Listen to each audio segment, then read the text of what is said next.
That's right. Hallelujah. Woo! That's right.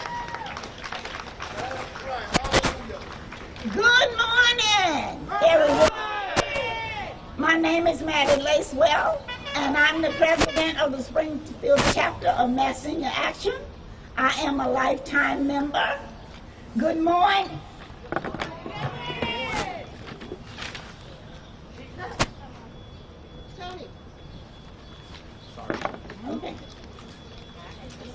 Okay. All right. I want to thank everybody in attendance for coming out, showing your support.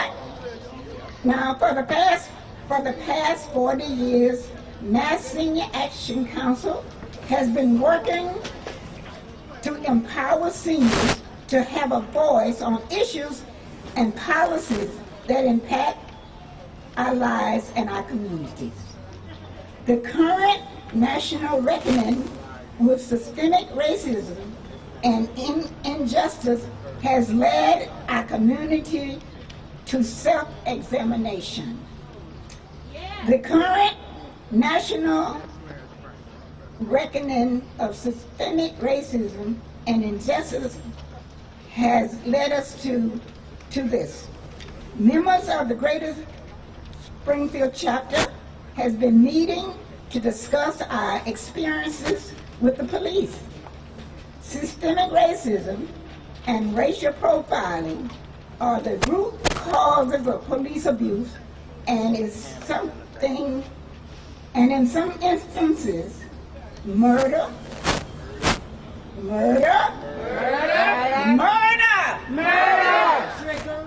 trickery has been promoted in our country. That's right. We need to speak the truth. That's right. We need to speak the truth. Yes. Okay. Police brutality occurs in the city, and we must root it out wherever we find it. Yes. We are clear that our community safety is a top priority, but making our neighborhoods safe for all will require new leadership. Yeah. New leadership. New leadership. Sign on to 2023. Vote them out. Vote them out now. Good morning. Good morning. My name is Muriel Holloway. I've been a resident of Springfield since 1965. I raised 2 children in the city, and I worked for the city of Springfield for over 40 years. I speak today as a proud member of the Mass Senior Action Council, as a mother, a grandmother, a great-grandmother, and as a proud black woman. As elders of this community, we have observed a police culture in our city that focuses on controlling, corralling, arresting, damaging, and even killing our residents, especially residents of color. This culture is militaristic. That's right. It's in place to create fear, not to support, comfort, or protect. We know that there is racially motivated police brutality, abuse, and misconduct in the city of Springfield. We have experienced it in our lives, the lives of our children and grandchildren, and even in our senior years, we have not escaped. On April 29, the members of Mass Senior Action Council met with Commissioner Clapprood to hear her vision of police reform and to share with her our truths. In that meeting, she denied the presence of systemic racism, rejected the notion of implicit bias, and in response to our own experiences and perspectives, she was both dismissive and defensive. Instead of expressing empathy or getting understanding, she fired back with attacks on our integrity. When we received Commissioner Clapprood's letter dated May 5th, we were in disbelief. Many of us even had a physical reaction to her words, cringing at her inability to express any understanding of Black and brown people realities. Her lack of empathy or understanding of the experiences of Black and brown residents in the city of Springfield is unacceptable. Her insistence that the department is free of racism and bias is scary. Her suggestion that we can do no better until robots patrol the streets is insulting. As residents, we deserve better.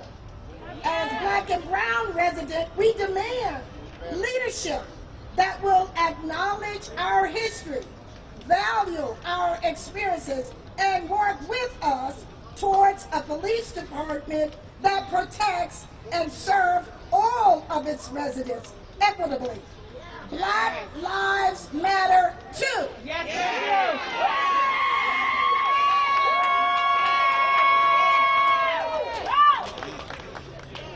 Let me be clear.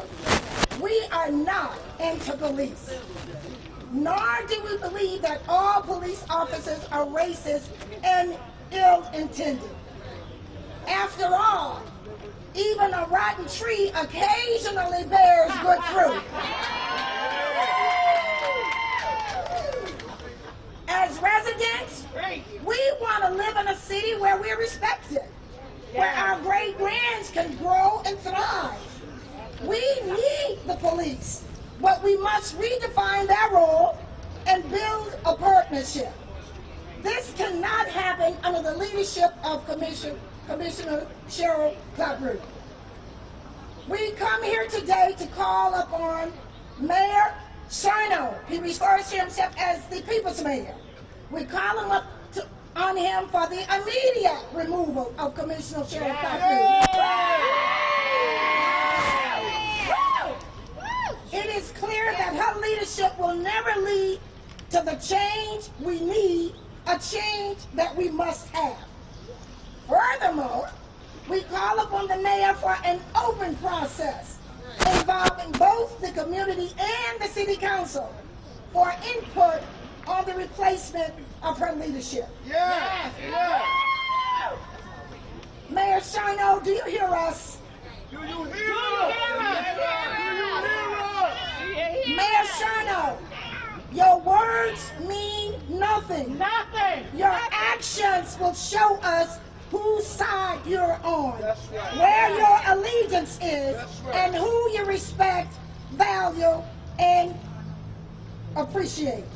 Springfield, we can do better.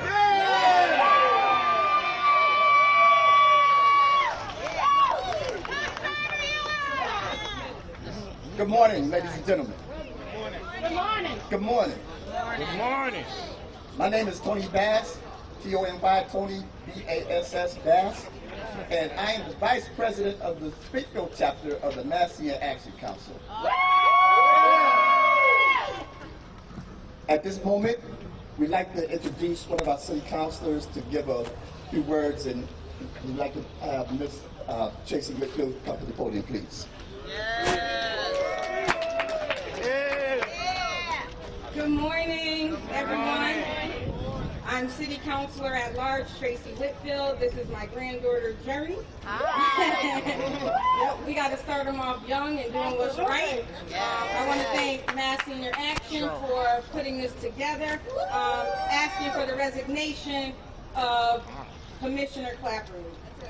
So, you know, I've listened to Mass Senior Action at the C3 meetings. I'm heartfelt, I'm appalled by what happened at their meeting, but I'm even more appalled that the commissioner had the audacity to put it in writing. So there's no denying it now. You can't say I didn't say this and that. I thank God for COVID this year in Zoom, because now it's recorded. So your racist ways and actions, your implicit bias, your explicit bias is all known. But here's what hurt. Here's what hurt me. Delano Walker Jr. Right.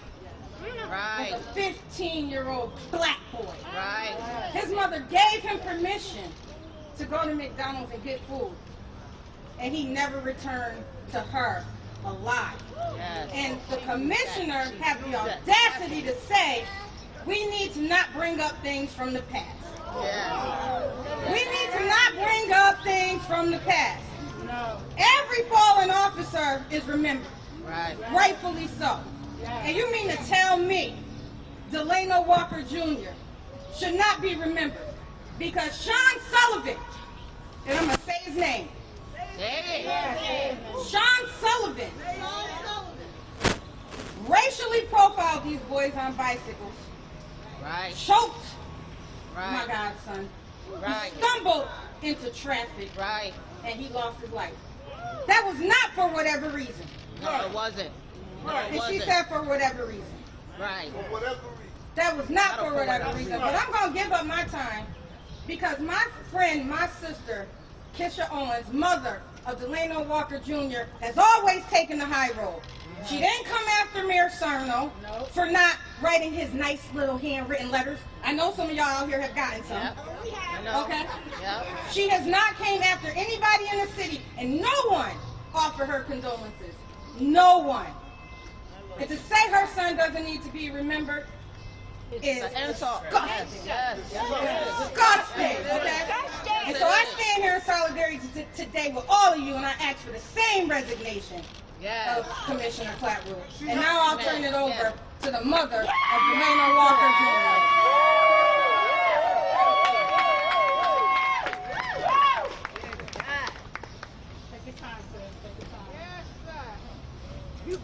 Obviously, you can see it's not the past. He is my past, my present, and my future.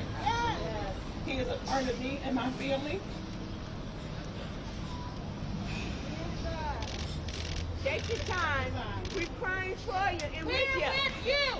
We're with you. We're with you. We're with you. We're with you. We're with you. We're with you. Say his name. He matters. He Say his does. name. Delano Walker matters. Yes, he does. Say his Delano name. Walker matters. Walker matters. Say his name. Delano Walker matters. Delano Walker matters. As I was given, I don't know if I want to call it privilege to read that letter, but what I don't understand is, how come my son was called out? Right. How come the officer is never called out? Right. I had to still raise 5 other children in this city. I still had to raise them to count on police when there was a problem. We don't see discrimination in our home. We don't see discrimination against the police. But that night, somebody seen discrimination against my son. And that just wasn't fair. And to put in you could have did what everybody does nowadays. Just Google. Google. It tells you exactly what happened that night. It never said my son was running at all. He was actually walking. Right. He was walking through a parking lot around the corner from his house that wasn't even fenced in, that he could walk as a regular citizen of Right. Springfield, Mass. Yes, he was 15, but it was a summer night. How Right. couldn't he be around the corner from his house on a summer night? Right. It was 9 o'clock when my son was killed. How fair is that? But you say, let's forget. We need to forget. How?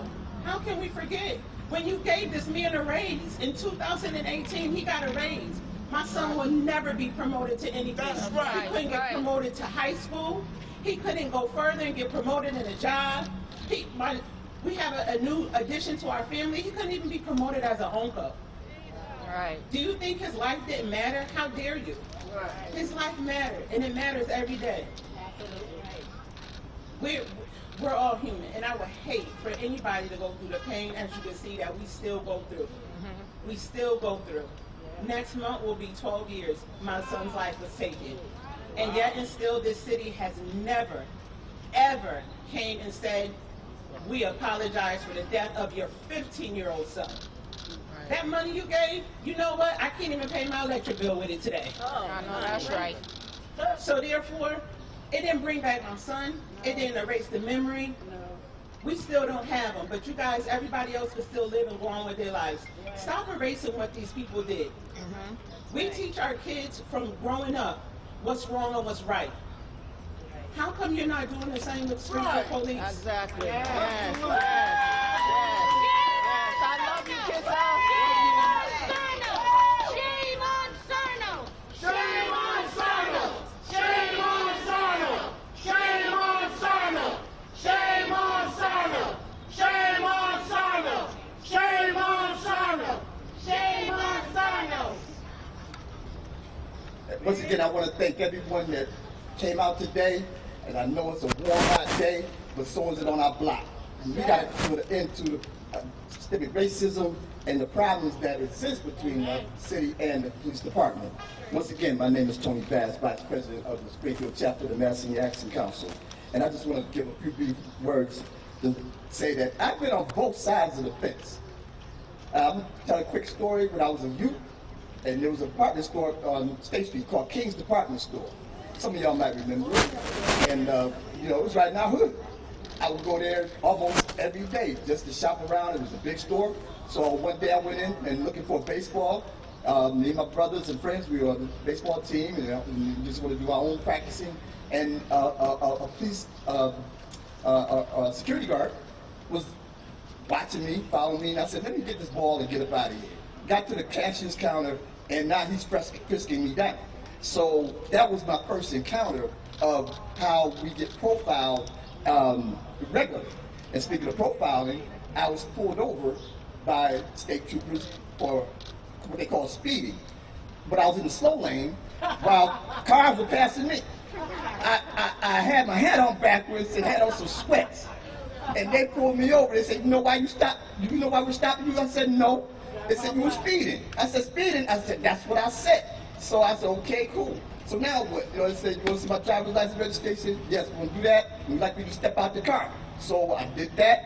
And they said, you mind if I search your car? I said, you have a warrant? They said, I don't need one. But I said, go ahead then. What I can do about that? So they searched the car, searched the trunk, and found nothing, of course. You know, they're apparently looking for drugs. And so we get stereotyped as drug dealers and criminals all the time. And on the other side of the fence, I was in law enforcement. My first 2 years in the United States Marine Corps, I was an MP, 5811 in my MOS, Military Occupational Service. And as a police person, at the age of 18, I was walking around with a .45 caliber pistol on my hip and had the power to tell a general to stop, get out your car, go sit down somewhere or whatever. And that's a lot of power for anybody to have. So it's one thing to have power, but it's the other thing to have the mentality and the responsibility to understand that power and to use it correctly. So training is a very important issue that I want to bring up, because that is one thing that was lacking in terms of how to de-escalate problems, how to communicate effectively. So there's a lot of work to be done. Absolutely. Okay, so what I want to say about why the system is just broken, because one of the things is that in that letter that the Commissioner wrote to us, she was very clear that she had no historical concept of policing. Real quick, the first policing was started in the 1700s in the South, where they had slave patrols, and they had 3 missions. 1, capture runaway slaves and bring them back to the plantation. Number 2, make them examples so that other slaves will not try to do the same thing.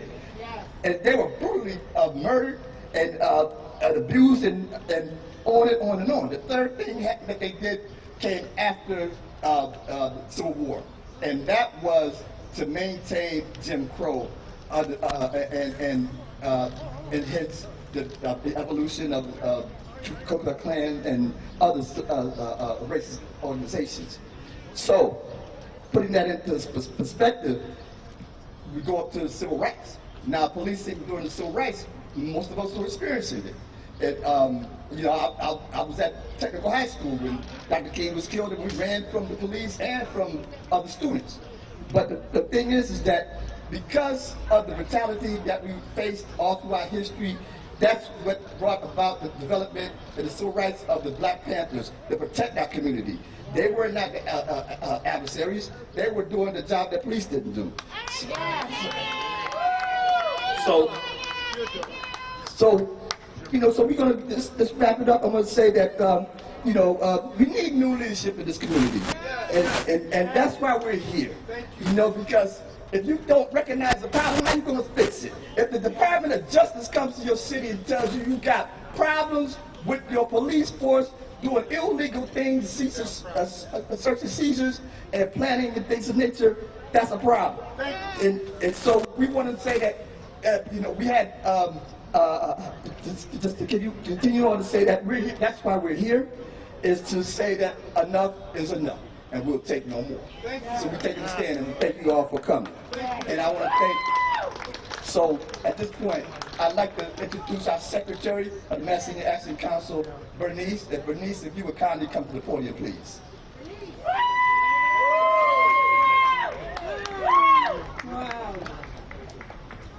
Well, it's afternoon pretty much, almost, so good afternoon. As he said, I am Bernice Seazell. I'm a board member of the Greater Springfield Chapter of Mass Senior Action Council, and I'm a lifetime member. Mayor Sano, we must move forward, envisioning a passionate future that promises greater safety, particularly for all those who are most vulnerable. We envision the hope and love of the Springfield community which acknowledges each other's humanity. We recognize the intrinsic value of every member of the human family. We can achieve justice, healing, and redemption. Today, we must rally Springfield to open our hearts, to be rooted in empathy, and to turn around from a culture of policing, prisons, and punishment. Mayor Sano, we can move forward together into a safer future by rejecting the police of fear and by embracing a politics and practice of care and compassion. This moment is so full of heartache, pain, and anger.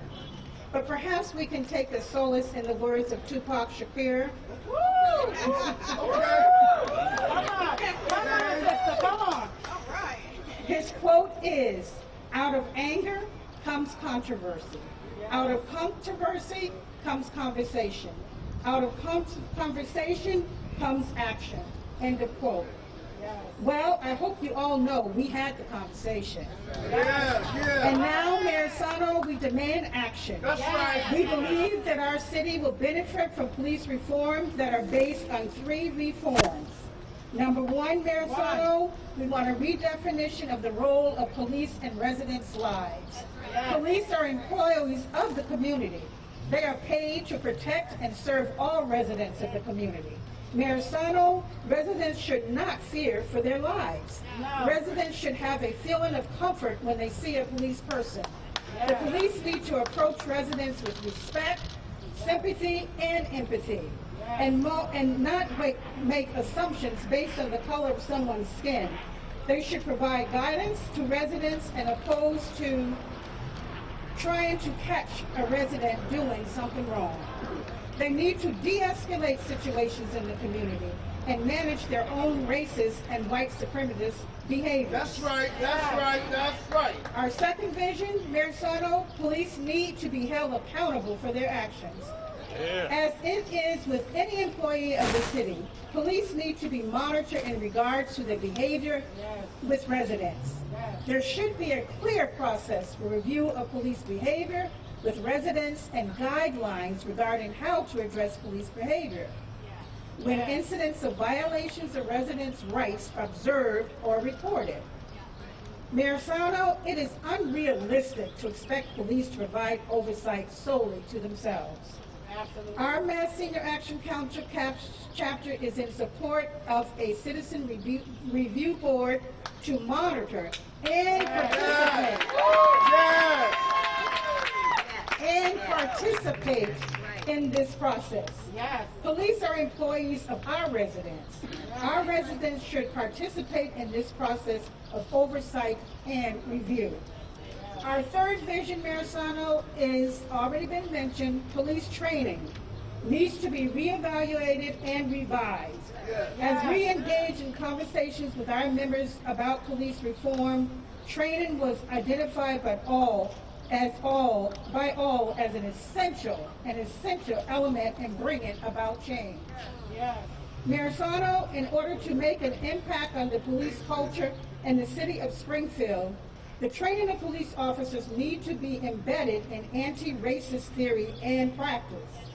The first step is addressing racism and implicit bias, is supporting police officers in developing a self-awareness regarding their own racist attitudes and behaviors. As we noted in one of Commissioner Clapprood's newspaper articles, she has been teaching police officers about the fright responses to stress and how to manage behaviors resulting from stress. They also need to learn how to manage the implicit bias in their racist behaviors. An emphasis needs to be on developing human relation skills with residents of all races and ethnicities.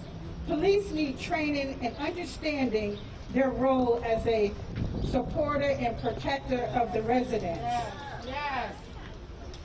of the community. We believe the city will benefit from police reform and that these three areas are important steps in that process. We want to support a police department that protects and serves all residents. We would like to see Springfield Police Department be one of the first in the state to move forward and embrace police reform. Community safety is a top priority, but making our neighborhoods safer for all will require us taking the conversation into action. That's right. Thank you.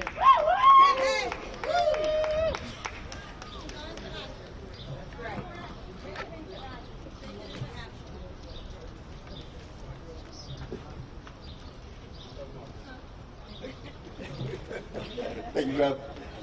I just want to acknowledge that National Action Council, we don't stand alone here today.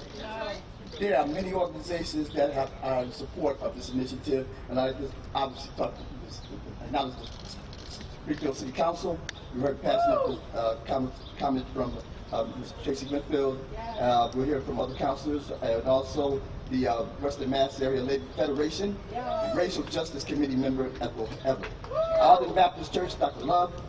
Arise for Social Justice, Janisa. Pioneer Valley Project member Janine McDonald. And also NAACP of Greater Springfield, the Honorable Bishop Talbert Swan. At this moment, I'd like to bring up Mr. Justin Hurst, Springfield City Council.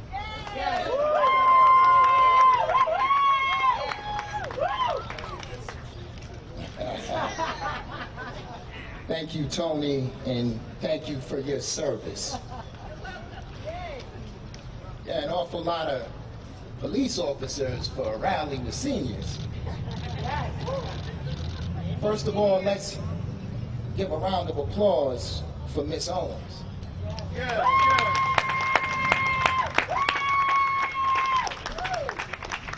I know if I lost one of my sons at the hands of the police, I would not have the courage to come before you today and tell the story. I was present at the virtual meeting held by the Mass Senior Action Council of Greater Springfield on April 29th with Commissioner Cheryl Clapprood. I too cringed at her responses and the brazenness in which she dismissed our seniors and thought it was okay. I exited the Zoom meeting literally sick to my stomach. See, it's one thing for the commissioner, and even the mayor for that matter, to dismiss and disrespect me because they can't accept the truth about the shortcomings of our police department and their lack of leadership, which unfortunately is on display far too often. It's my job to call it out as a city councilor, and as a public official, I accept the consequences that come with the position, justified or not. It is not okay, on the other hand, to dismiss and disrespect our mothers and fathers, our aunts and uncles, our grandmothers and grandfathers, and great-grandmothers and grandfathers in a virtual meeting where all they wanted was to be listened to.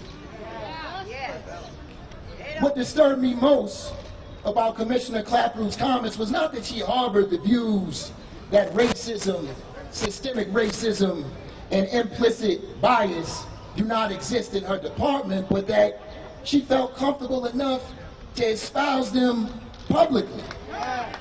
And like my fellow colleague said, had the audacity to double down by putting them in writing in a letter to our seniors. The fact that she felt emboldened enough to write and send this letter without fear of recourse exemplifies the very privilege that she benefits from yet claims doesn't exist. The commissioner's actions, as well as her inaction, over the course of her tenure are not okay and need to be called out by everyone who has a platform to do so. The mayor's failure to condemn the commissioner's letter and the utter silence on the issue altogether is not okay and also needs to be called out. Our city council presidents desire to meet with the victimizers as opposed to the victims and be used as a shield to divide a community is not okay and certainly not leadership. This too needs to be called out. The very idea that the only city councilors who speak out on the difficult issues pertaining to our police department and its leadership look like the same individuals who are being brutalized at the hands of the police department is not okay. And those individuals who remain silent need to be called out. These are not black and brown issues. These are Springfield issues. The same goes for our state delegation. I know they're going to be mad. Many of whom are reluctant to speak out on local issues. I've got news for you. Springfield issues are the Commonwealth's issues. And your voices are desperately needed in this conversation. Being silent is not okay. At the very least, I challenge all of you to publicly condemn Commissioner Clapprood's letter to our seniors. Similarly to the businesses in Springfield, who I appreciate and who have been investing large amounts of money in the nonprofits like the Urban League in the name of equity and improving race relations in the wake of the killing of George Floyd, please recognize that these organizations, that the failure of these organizations to speak up when it is difficult to do so is problematic. And they actually are more of a hindrance than a help to our community. We owe it to our seniors to stand with them.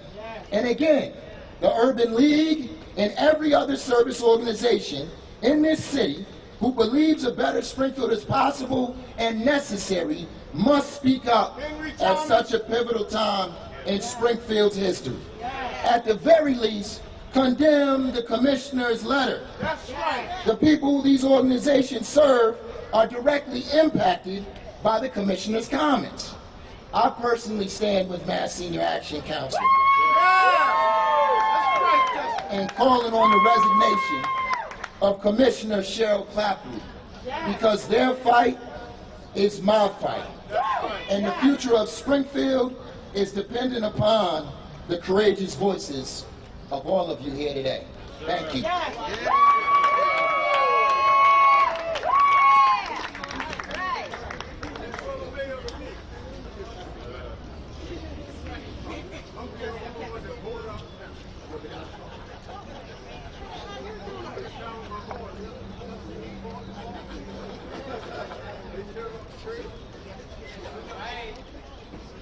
Next, we'd like to have from the Western Mass Area Labor Federation, Racial Justice Committee member Ethel Everett.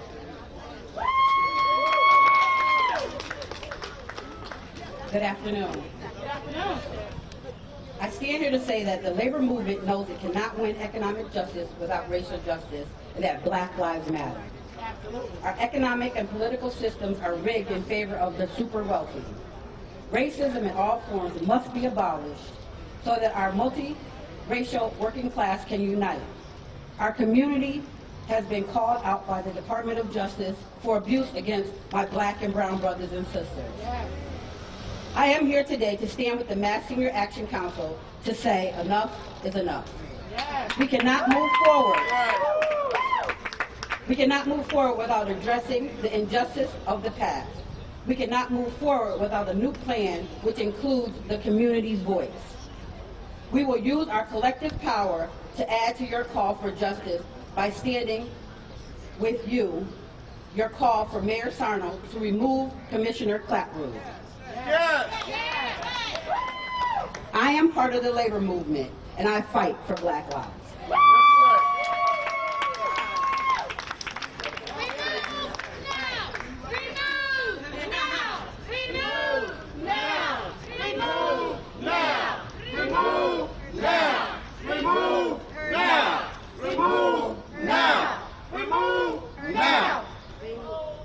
Next, we'd like to have as a guest speaker from the Alden Baptist Church, Dr. Love.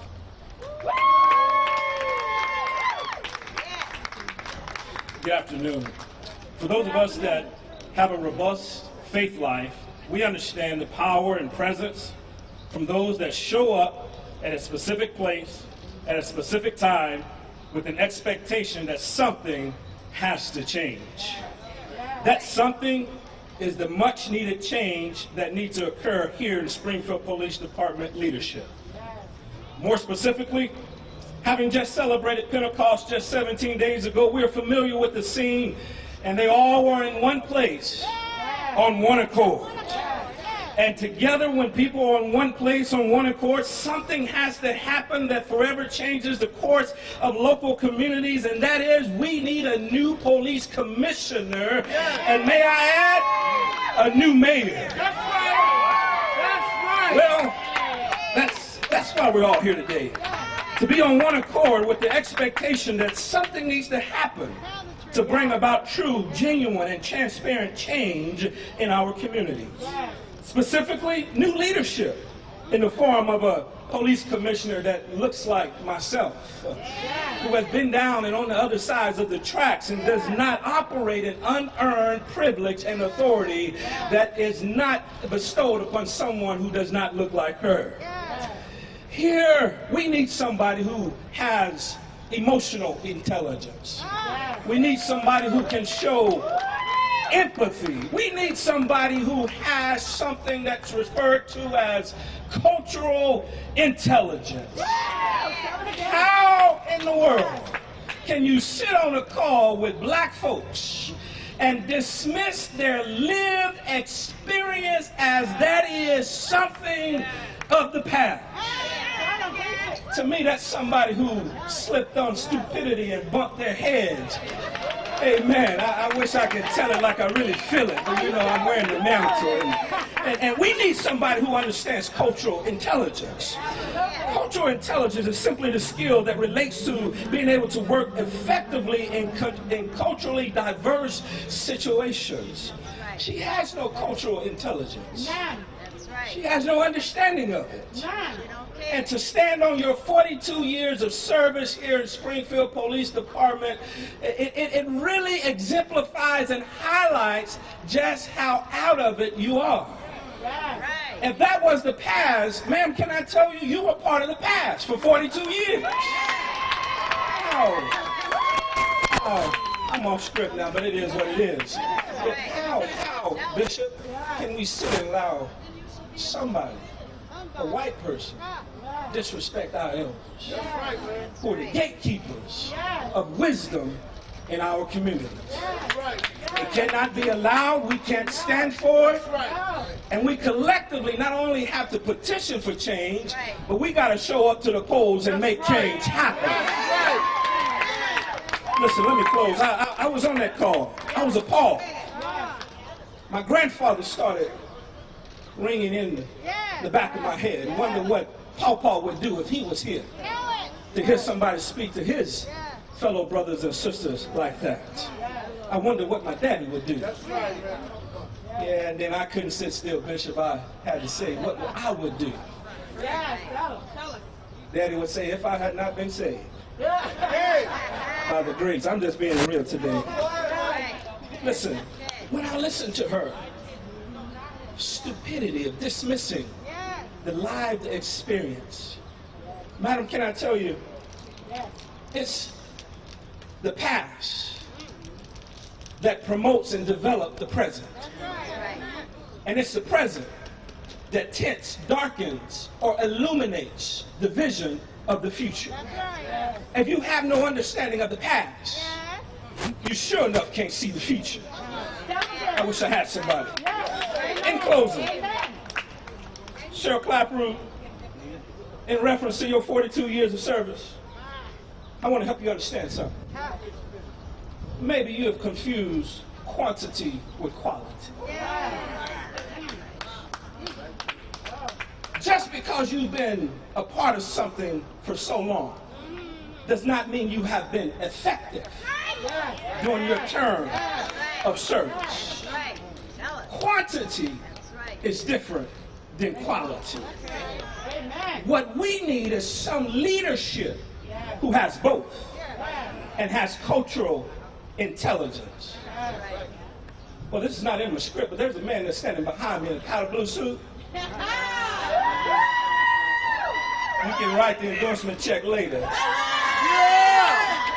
That has all that we need to change this city for the best. May God bless you. May God keep you.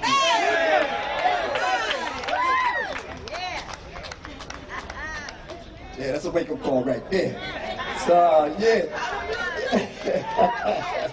So I'd like to bring up now someone from one of the oldest and effective organizations in our community that's been on the front lines of a lot of justice issues, and that's the Rise for Social Justice. Tanisha, are you here? All right, y'all. I don't know how I feel after having to follow that, but I'm gonna try. Now, I've been a resident of Springfield for about 11 years now, and I am the executive director of a Rise for Social Justice right here in Springfield that's been at the forefront of lots of issues here. This is one that grates on my nerves in a different kind of way because this is me, right? I live in this black body in this city, and Cheryl Clapprood has got to go. I stand in solidarity as a citizen of Springfield in supporting Mass Senior Action, and I also support as an organization, as the executive director. Woo! And in the white supremacy playbook, saying, oh, I'm not a racist. That's like on the bingo card. That's the first thing that you say. Like, oh yeah, if some of my best friends are black, I can't be a racist. No. That's not what this is about, because as City Councilor Whitfield said, she wrote it down. It's undeniable, right? White folks can see the Loch Ness Monster, Elvis, Yetis, but you can't see white supremacy and racism. But it's right here. And that's what it looks like. As Tony Bass alluded to, past is present. Policing in this country evolved from fugitive enslaved folks catching as an institution that never evolved. So this brutality that we see, because again, this was on our books, this is who we are. The Casual Slave Killing Act that said, hey, if you harm my enslaved people, they try to escape, whatever, no harm, no foul. What does that sound like? That's the lack of accountability for policing in our communities. That's how our sons and daughters, brothers, dads get dragged, murdered, not even a I'm so sorry, because that's business as usual. You can't fix something that's not broken. The system is operating exactly as it was designed to. And I will also say that Harriet Tubman was not a reformer, she was an abolitionist, because when you reform something, it means that parts of it have value, and we're going to keep that. This doesn't work. How do you reform something that doesn't work? What parts do you want to keep? So we need to consider, like, do police keep us safe, or do they show up and cause more mayhem? Is that what we need? Somebody talked about the Black Panthers. Didn't they cart around guns that didn't have bullets and kept everybody safe? Oh, and they started with it. They took care of the community. Why do we have violence? Poverty equals violence. Under-resourced communities create the conditions that are ripe for violence. That then says, oh, well, we need more cops to lessen the violence. No, what you need to do is resource your community. That's what that looks like. Because in those communities that have adequate resources, they're not over-policed. That's funny how that works. And then also tied to that is, why do we need the police surveilling our kids in school? Is it because COVID had the school-to-prison pipeline a little dry? Like, we need to think about this. Elections have consequences, right? We had the worst administration before this one, and they said that what was going on in Springfield was really bad. So it's like the most racist people was like, wait a minute, y'all just too racist in Springfield. What's going on over there? Boston Globe, worst police department in the country, not the state of Massachusetts, the Commonwealth, the country. 49 other states are doing it better. The country, right? So I'm actually getting snatched for time. This doesn't usually happen to me. It's hot out here, but I want y'all to keep the same energy and think about this and what you want leadership to look like in this city. This is our city. If the mayor ain't got nothing to say, because white supremacy will uphold itself, and you need to remember that. All skin folk ain't kinfolk. I said it at me. Right? Everybody that looks like us ain't about us. But we need to know that too. We also don't need white folks to uphold white supremacy. I said what I said. You're going to get it in a minute. Right? It's time for new leadership. Cheryl, Clapprood, I'm going to quote the prophet Arca. You ain't got to go home, but you got to get out of here.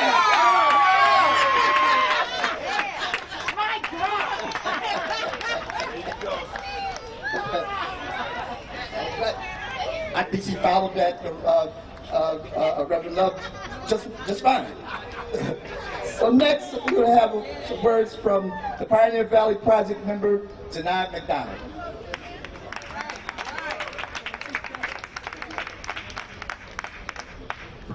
Hello, everyone. My name is Janai McDonald.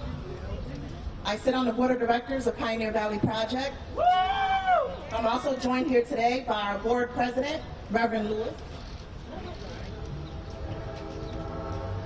We know that there cannot be real reform in this police department with Commissioner Clapprood as the leader. Our commissioner refuses to listen to the exact community she was sworn to serve and protect. Instead, she chooses to ignore our traumas and re-traumatize us by regurgitating and neglecting the history of the city. We all know that there are plenty of good officers, right? We all know a few good men here. Some of them are even our family members. But that's not what we're talking about. And we don't want to get distracted by the issue at hand by knowing that there are a few good officers. We're talking about the top and how that permeates a culture of white supremacy throughout the Springfield Police Department. If Commissioner Clapprood is unwilling to acknowledge the systemic problems that exist and systemic racism that exists, then there's no real way, like I said, that she can lead our department, and there's definitely no way that she can follow the orders of the Department of Justice. The United States Department of Justice. We didn't need that report to tell us there was an issue. We knew there's been an issue. Many of us been here. I'm 32 years old. I've been here all my life. My grandmother's been here most of her life. We knew there was an issue. We didn't need the United States Department of Justice to tell us that. No. Finally, we at Pioneer Valley Project last summer, called for the resignation of Commissioner Clapprood. And you're going to see this long scroll of paper that Tara and our board president, Reverend Lewis, are strolling out. And we stand here with you today in solidarity with you. And we brought with us the 2,000 petitioners that did a petition of no confidence in Commissioner Clapprood. So we're not alone. We're over 2,000 strong.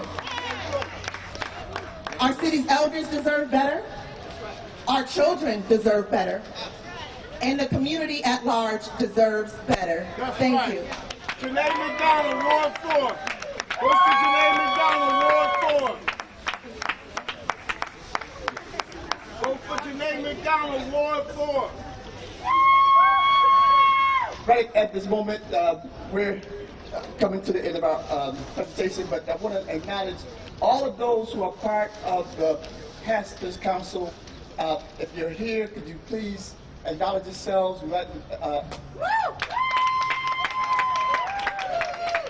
And we really thank the clergy for all their support and the prayers and certainly standing with us here today. At this time, we'd like to bring up the Honorable Bishop Talbot Swan, NAACP of Greater Springfield.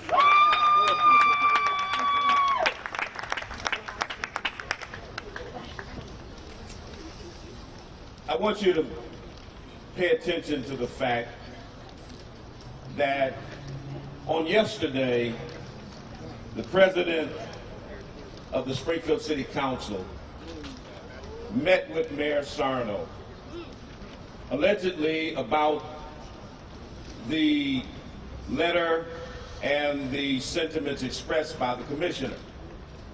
He said, or at least it was reported, that he is not joining the chorus calling for her removal from office, but he said that we need more sensitivity training and more dialogue. The police do not need sensitivity training to not kill, brutalize, profile white people in our community. Right. We don't need more dialogue, President Williams. We need action. That's right. But the reason I brought that up first is because those names that the Pioneer Valley Project just dragged across here, the first signature on that petition calling for the removal of Cheryl Clapprood was Marcus Williams, the president of the council. Now, how in the hell are you going to be the first signatory on that petition, but then stand yesterday, now that you're president of the council, and say you're not calling for the removal of the same person who just a few months ago you said had to go?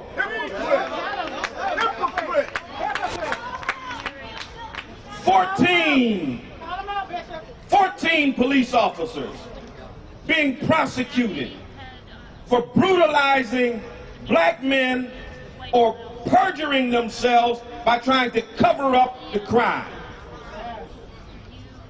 A cop convicted in September of brutalizing a 15-year-old black boy at Commerce High School. And yet, Maria Perez, an Afro-Latino on the school committee, had the audacity to file a petition or a policy that would give the police unfettered access to surveillance cameras so that people like that convicted officer would be able to manipulate and erase their evidence when they brutalize our children. This is what's going on in Springfield. A Department of Justice report last July that said Springfield routinely engages in excessive force, particularly against black and brown people in this city. From the Department of Justice. 5 days before that report came out, Commissioner Clapprood sent me an email and said, we don't have a problem with police brutality in Springfield. We've got a problem with black boys in gangs. That's what she said. 5 days later, she stood in a press conference with Mayor Sarno and said that the recommendations of the Department of Justice were already being implemented. Liar. How in the world are you going to already be implementing reforms against police brutality when 5 days earlier you put in writing that police brutality did not exist?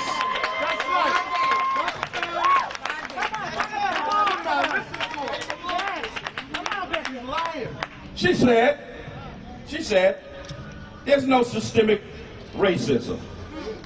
She said, our department, well, it's not racist, does not suffer from systemic racism. Then she said, there's no implicit bias. Then she said, I do not exert any kind of privilege.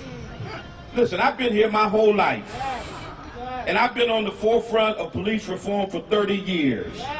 And I remember distinctly, back in the 90s, every time we got copies of police reports of alleged police brutality, certain names came up over and over and over again. McFarland came up, Asher came up, and Clapprood came up over and over. She was one of the good old boys that was out on the streets, snapping necks, going upside people's heads, and using her steel-toed boots to kick people in the testicles to the point where they had to get reconstructive surgery. Cheryl Clapprood has always been a part of the problem of police brutality in Springfield.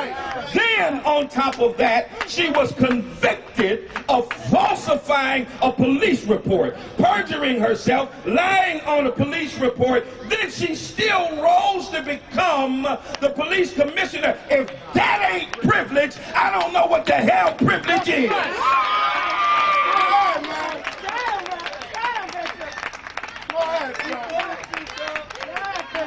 The caucasity to put in writing that I don't have privilege is the epitome of white privilege.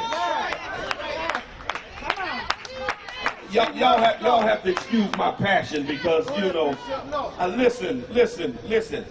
I sat in the mayor's office when they forced Commissioner Barbieri to resign. And when he appointed Clapprood as the interim commissioner, I sat in his office with Ed Pakula, the city solicitor, with Cheryl Clapprood, and I asked the question in his face and in her face. How in the world can you appoint a police officer convicted of lying on a police report and tell me she's going to lead reforms in this office? How are we going to have a Brady cop as our commissioner? That's right. And I implored the mayor at that moment to do a national search and not to make her the permanent police commissioner. He did it anyhow because he doesn't care about our community. He doesn't care. And ever since then, she has bent over backwards to support rogue cops. She brought back 5 cops, reinstated them after they had been indicted and were facing prosecution for lying and perjuring themselves to cover up crime. That's your police commissioner. She fired a Latino officer for posting something in support of Black Lives Matter without a hearing before the police review board. Yet and still, when a police officer was convicted of brutalizing a black boy in Commerce, he's still on the payroll collecting a check. She has a habit of supporting and defending rogue police officers, and then have the audacity to blame a 15-year-old black boy forced into traffic to his death for his own death, instead of taking responsibility after that incident cost the city $1.5 million in a settlement. Here's the reality, brothers and sisters. We have got a callous, calculating, apathetic, racist, I said it, white supremacist at the head of the Springfield Police Department, and Cheryl Clapprood has got to go. She's got to go. Hey, ho, ho. Cheryl Clapprood's got to go. Hey, ho, ho. Cheryl Clapprood's got to go. Hey. Not only does she have to go, we can no longer tolerate Mayor Dominic Sarno bending over backwards to justify and support this racist police commissioner. He can get rid of Darryl Moss, for posting something on Facebook. But stand by Cheryl Clapprood, who continues to completely disrespect the black community at every single turn. It's not only time to change Cheryl Clapprood, but if this mayor doesn't get himself together in short thrift, it's time to replace the man who sits in City Hall. And let me say this, I'm going to close. Thank y'all for not putting a thing in front of me.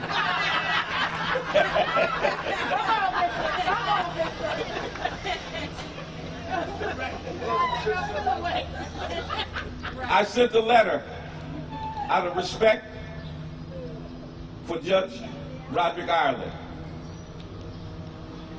And I asked him to speak up or step down. Because what has always been a tactic of white supremacy is to divide and conquer our community. That anytime black people and their allies step up and speak out against the brutality against our community, they always manage to go get another black face to give them cover. I know Judge Ireland has said several times that he's not there for window dressing. And I have to take him at his word. But I also have to make this observation, sir, that after what this commissioner put in writing to our black seniors, if you cannot speak against that, then you should not allow yourself to be used by this administration to give cover to their blatant disrespect of black and brown people in the city of Springfield. The same goes for Councilor Marcus Williams. That's right. I have no personal beef with Councilor Williams. I think he's a bright young man. However, that's right, sir. It's people like me and Michael Ann Busey and so many others whose shoulders he stands on. That's right, sir. Because the reality is, had we not filed 2 lawsuits and worked for 12 long years to bring ward representation into existence in this city, he would not be sitting on that city council and would not be president of the council today. And so I say to him, don't allow Mayor Sarno to play divide and conquer in our community. Don't go and sit in a meeting with him when he refuses to sit with the NAACP, with the Pioneer Valley Project, with Mass Senior Action Council, with Justin Hurst, and those others who have been at the forefront of calling for police reform. Don't allow him to put quotes in the newspaper about how he's having productive dialogue when he won't sit down and talk to our community. Don't be the face that gives him cover. It's time to call him to accountability. It's time to call every elected official who has been sitting in the cut and being silent on this issue. Yes, it's time to call out each and every one of you to stand up and represent those who elected you or put you into office. And if you don't, we're coming for you. That's right. Yes, sir. That's what I'm talking about. It's a new day in Springfield. We're getting ready to shake things up in here. Okay? Cheryl Clapprood, got to go. Got to go. Right now, I want to bring up 3 members from Mass Senior Action Council. We're going to close out, but they're going to read a letter that we're going to submit to the mayor, and then we'll conclude right after that. And I'd like to have Maddie, Bernice, and then Muriel, if you please come to the podium.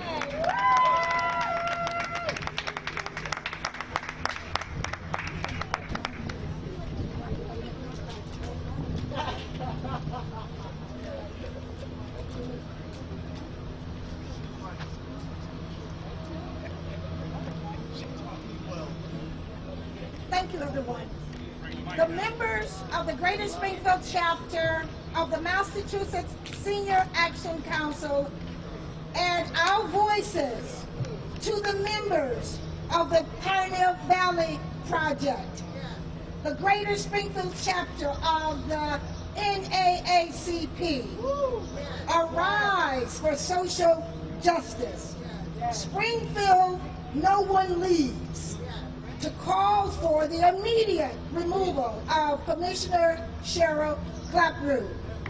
The meeting we held with the commissioner and her subsequent letter made it clear to us that she lacks a basic understanding of systemic racism or implicit bias, that she is unwilling to learn from the community she serves, and is unable to create the change needed to ensure that the Springfield Police Department serves all of its residents.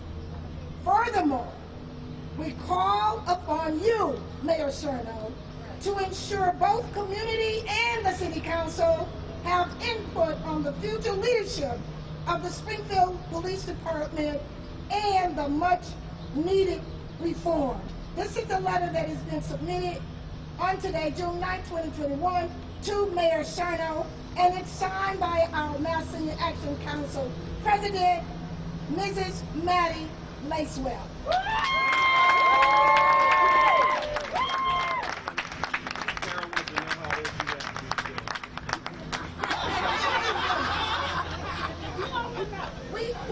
We don't have an age criteria for Mass Senior Action, and our membership is only $10 a year, or for a lifetime, $50.